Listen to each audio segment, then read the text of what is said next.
Did anything change along the course of making FNAF 1? I don't think I had any problems. Lots of the stuff that was in there, I don't know. Five Nights at Freddy's 1, I think just was a result of just all the right ingredients to be there. You know, I threw a bunch of stuff in there.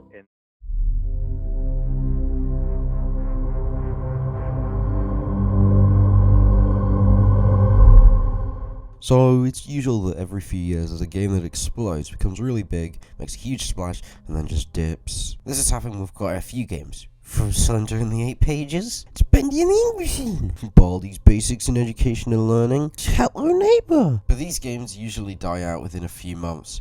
One of these rare exclusions from these indie games that died out, which is up there with the likes of Minecraft, Undertale and Hollow Knight, is of course Five Nights at Freddy's. FNAF itself grew a new wave of indie horror that lasted about 5 years, and 3 of the 4 games I previously mentioned were in the first list were in that wave. Nowadays people are fucking sick of this fat brown bear, but at the time, people just couldn't get enough of his fat ass. This game got so much by just 2016 and 17, including fan games merch, fan art, action figures, rifles, nuclear warfare, all coming from this quartet. With this game being 8 years old and me barely playing it since 2015, I thought it was time to give the scratch an itch and play it. I made this review when I was a stupid idiot, fucking 13-year-old. Give me a break.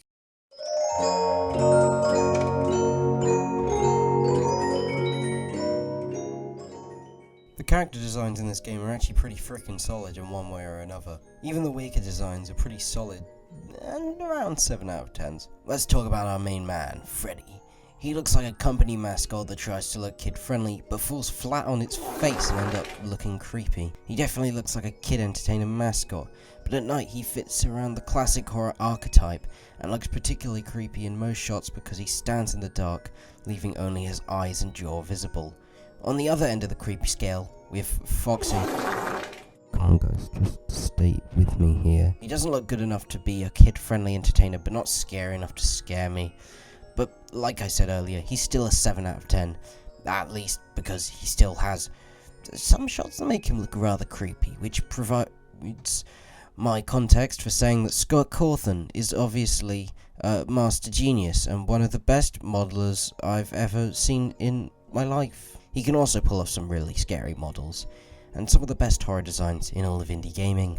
It's time to talk about Chica, who I think doesn't pull off her kid-friendly design off well, but definitely makes up for in the horror design, which I think is the creepiest one.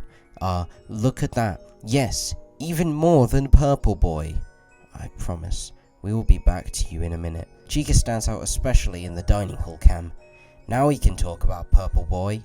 People consider him the best of the best in terms of character designs in the entire series, and I have to say, yeah, I agree. They took what worked well with Freddy's, and then they did it again, but better, and I gotta say, I think Freddy's and Bonnie are joint first. I know, blasphemy, suck my dick, it's probably just the placement of Freddy in the cameras, but he looks creepier in a lot more shots than Bonnie. Though Bonnie's jump scare is the most iconic in the game for a reason. I mean, some of these frames genuinely look live action, which is pretty fucking sick.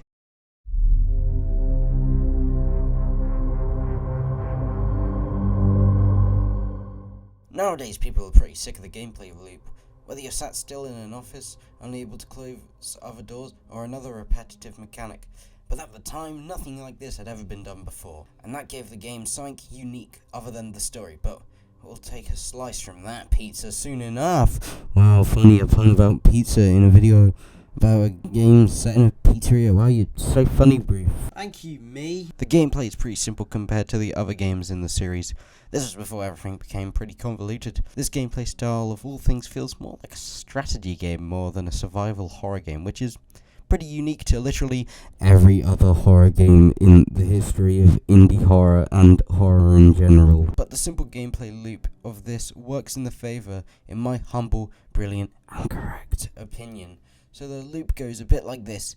The waiting section, you watch the cameras as the animatronics approach and look outside the doors. Blocking section, you shut the doors on the animatronics' fat faces and then wait for the animatronics to leave. Rinse, repeat for the next few in-game hours. And bingo, you fucking got the jackpot, baby!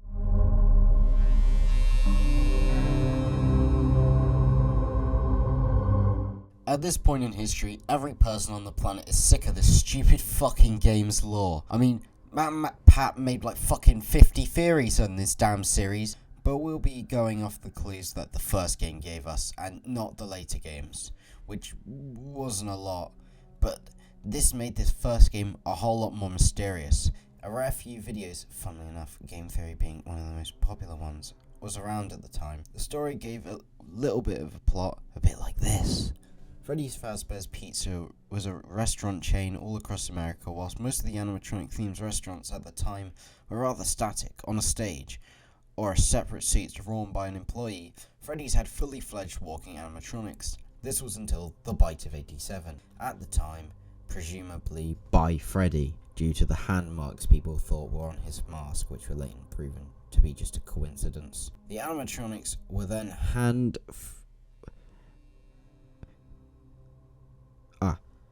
The animatronics were then banned from walking around in the day and were only allowed to walk around at night. Things got worse for the restaurant after 5 children got kidnapped at the pizza area and they were never seen again. And soon as they went missing, blood and mucus started coming out of the animatronics' mouths and eyes. Whoops.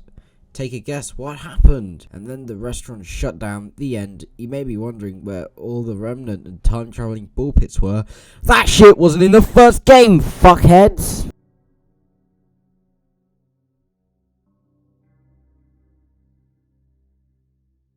Okay, I'm not going to beat around the bush. I know almost nothing about audio, but just watch like Scruffy's video. It's really good and it's like 20 minutes long. And mine's like, not, it's like at most minute long. Fuck you. Watch the video still.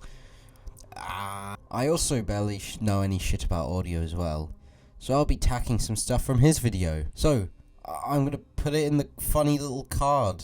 If future me forgets, cancel me on Twitter at WoofInation. Okay. Fuck. Let's do this. The jump scare sounds to the camera sounds. It creates tension. Let's take some examples and stuff, like the clattering pots and pans is stress-inducing because we don't really know how that's working, and it makes you panic and search for it, like looking around and everything, and when you fucking find where it is, it then makes everything better. When you realise that Chica is gone from every camera, you can infer that Chica's causing it, and that's what she's doing. Well, if you check the kitchen cap, fuck, my screen turned off! You will realise it gets louder, and the fuck? You'll realise it gets louder and boom from that information. Fucking hell, Woof, you're a fucking retard. Chica is in the kitchen. Eating pizza? It's never explained what she's doing, but from future titles, I think that's just what it's accepted as at this point.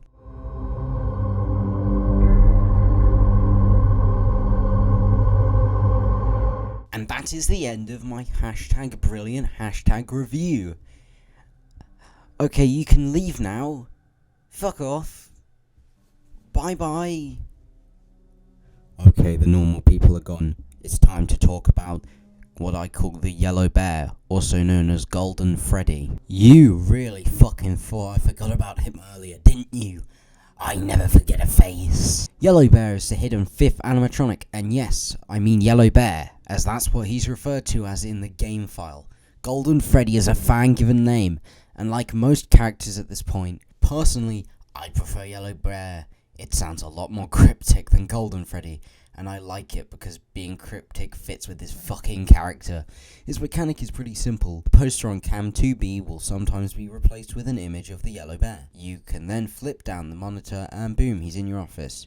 Boom, now you have a haunted suit possessed by a child in your domain. Yes, please! And this caused the internet to go insane.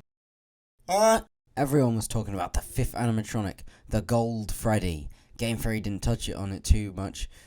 Hell yeah, I'm gonna bug MatPat until he releases a video on it.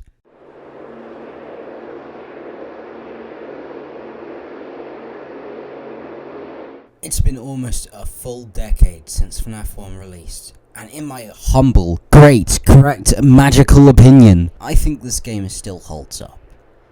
Gameplay-wise, story-wise, and design-wise. Remember, I'm only talking about the first one. If we're talking about every single other game, then it looks fucking amazing and like the Earth's greatest creation. But I really like this one. From the 3D models to the mere sound design, everything is perfectly tuned. I just described it as a strategy horror game, like a guitar. What the fuck? But if I could describe FNAF with one word, it would be Map out! Where's my fucking Golden Freddy video? Oh. I take it back. Don't let me see that ever again.